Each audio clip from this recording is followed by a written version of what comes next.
as a bribe, லஞ்சமாய் அல்ல. இன்னொரு விதத்தில் சொல்லணும்னா ட்ரூத்ஃபுல்னஸ் இஸ் இம்பார்ட்டன்ட். உண்மையாய் பெற வேண்டும். மனுஷன் உண்மையற்றவனாய் மாறுகிற ஒரு காரியம் இருக்குமானால் அது எதுதான்? பணம் தான். பணம் என்கிற விஷயத்துல தான் மனுஷன் தனக்கும் உண்மை இல்லாமல் மற்றவர்களுக்கும் உண்மை இல்லாமல் என்ன செஞ்சிடறான்? போயிடுறான். வேதம் சொல்லுது, அதைத்தான் காட்டி கொடுக்கிறது.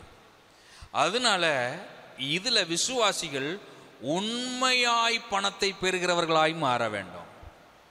அல்லேலூயா. இப்போ நமக்கு வர்ற ₹1 அது உண்மையாய் இருக்க வேண்டும். அது உண்மையுள்ளதாய் இருக்க வேண்டும். ஆமென். அல்லேலூயா. ஆமாம். ஒரு ₹10 கீழே கிடக்கு, விசுவாசி பார்த்தவொன்னு என்ன செய்யணும்? நம்ம என்ன செய்யணும் தெரியுமா? ₹10 எடுத்துட்டு இங்கிட்டு அங்கிட்டு பார்த்துட்டு குதூகலம் கொண்டாட்டமே ₹10 எனக்கு கிடைத்ததே அப்படின்னு பாக்கெட்ல என்ன செஞ்சுக்கிறோம்? வச்சுக்கிறோம். ஆனால் எடுத்து எல்லாருக்கிட்டையும் விசாரிச்சுட்டு அப்புறம் என்ன செய்யணும்? யாருக்குமே யாருடையதும் இல்லை அப்படின்னு வரும்போது அது யாருடையதாய் மாறிடுறது? அவருடையதாய் மாறிடட்டும். ஆமென். ஆமாங்க. இப்படிப்பட்ட ஒரு உண்மையை தேவன் நம்ம இடத்துல பார்த்துட்டார்னா நம்ம கையில் கொடுத்துக்கிட்டே இருப்பார். உண்மையும் உத்தமுமான ஊழியக்காரனேன்னு நம்மளை தேவனை அழைக்கணும். அப்படி தான் நம்ம பெறணும். ஆமென். வசனம் வாசிச்சலாமா? யாத்ராமோ 23வது அதிகாரம் 8வது வசனம். பரிதானம் வாங்காதிருப்பாயாக. பரிதானம் பார்வையுள்ளவர்களை குருடாக்கி நீதிமான்களின் வார்த்தைகளை புரட்டும். பிரைப் இஸ் சின். உண்மை இல்லாமல் பணத்தை பெறுவது பாவம் என்றே வேதம் நமக்கு கற்றுக் கொடுக்கிறது. பரிதானம் என்பது இருக்கக்கூடாது.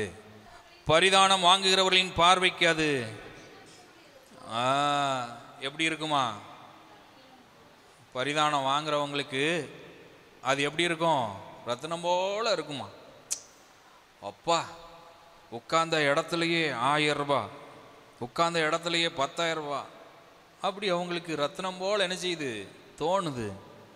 நீதிமொழியில் 28:20 உண்மையுள்ள மனுஷன் பரிபூரண ஆசீர்வாதங்களை பெறுவான். இந்த வார்த்தைக்காக கரம் உயர்த்தி ஒரு அல்லேலூயா சொல்லுங்க பார்க்கலாம். விசுவாசிகள் இந்த நிலைக்கு வந்து விட வேண்டாம்.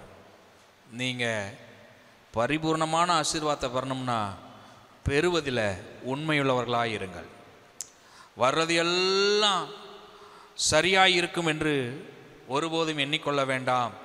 வர்றதெல்லாம், நாம் பெறுவதெல்லாம் அது உண்மையுள்ளதாய் தேவனுக்கு பிரியமுள்ளதாய் இருக்கிறதா என்பதை பார்த்து விசுவாசிகள் செயல்படுங்கள். அது பரிபூரண ஆசீர்வாதத்தை கொண்டு வந்து கொடுக்கும். அல்லேலூயா, அல்லேலூயா. ₹100 பாஸ்டர் கொடுத்து 10 வடை வாங்கிட்டு வான்னு சொல்றார். ஒரு வடை ₹5. அப்போ எவ்வளோ ஆச்சு? ₹50. வாங்கிட்டு வந்து என்ன கொடுக்கணும்? வடையை மட்டும் கொடுக்கக்கூடாது, மீதி ₹50 கொடுக்கணும். இப்போ பாஸ்டர் சொல்வார், அந்த ₹50 நீ என்ன செஞ்சுக்கோ, வச்சுக்கோ. இது ஒரு உதாரணம் சொல்கிறேன். இது மாதிரி சின்ன காரியத்திலிருந்து பெரிய காரியம் வரைக்கும் சகலவற்றிலும் இப்படி நடக்க நாம் பழகிக்கொள்ள வேண்டும். சில நேரங்களில் மறந்துடுவோம், ஞாபகம் வந்தவுடனே அதை தெரியப்படுத்திடணும். புரிகிறதா? இதுதான் உண்மையை வெளிப்படுத்துது. அல்லேலூயா. விசுவாசிகள் பணத்தை பெற வேண்டும் என்பதற்காக பொய் சொல்லக்கூடாது. நான் அதனால தான் சிலர்கிட்ட இதெல்லாம் நீங்கள் செய்யாதீங்கன்னு சொல்லுவேன். அவங்களுக்கு ரொம்ப வருத்தமாக இருக்கும், என்ன பாஸ்டர் இதெல்லாம் செய்யாதீங்கன்னு சொல்கிறாருன்னு. ஏன்னா அதை செஞ்சால் கண்டிப்பாக என்ன சொல்லணும்? பொய் சொல்ல வேண்டியிருக்கும். ஆமாம். ரியல் எஸ்டேட் பண்ணுற ஒருத்தர் ஒரு இடத்த கொடுத்து இதை வித்துடலாம், இப்படி பண்ணிடலான்னு சொன்னார். நான் அதை செய்யாதீங்கன்னு. ஏன் பாஸ்டர்னாரு, இதை நீங்கள் விற்கணும், நான் கண்டிப்பாக என்ன தான் சொல்லணும், பொய் தான் சொல்லணும். பொய் சொல்கிறதுனால உங்களுக்கு ஒரு 3 லட்ச ரூபா வேலை செய்ய போகுது, இப்போ வரப்போகுது. ஆனால் அது வேண்டாம். நீங்கள் எல்லாத்தையும் செஞ்சு கொடுத்துருவீங்க, ஆனால் அது வாங்கினவங்க பிற்பாடு உங்களை என்ன செஞ்சுக்கிட்டே இருப்பாங்க, ஏமாற்றிட்டாங்க ஏமாற்றிட்டாங்க ஏமாற்றிட்டாங்கன்னு சொல்லிக்கிட்டே இருப்பாங்க. அதனால் வேண்டாம். கொஞ்சம் வருத்தம் தான் அவங்களுக்கு, இருந்தாலும் பாஸ்டர் சொன்னார்னு சந்தோஷமாக என்ன செஞ்சுக்கிட்டாங்க, கேட்டுக்கிட்டாங்க. அப்போ உண்மைங்கிறது நம்ம பெறுகிற காரியத்தில் ரொம்ப ரொம்ப அவசியம்.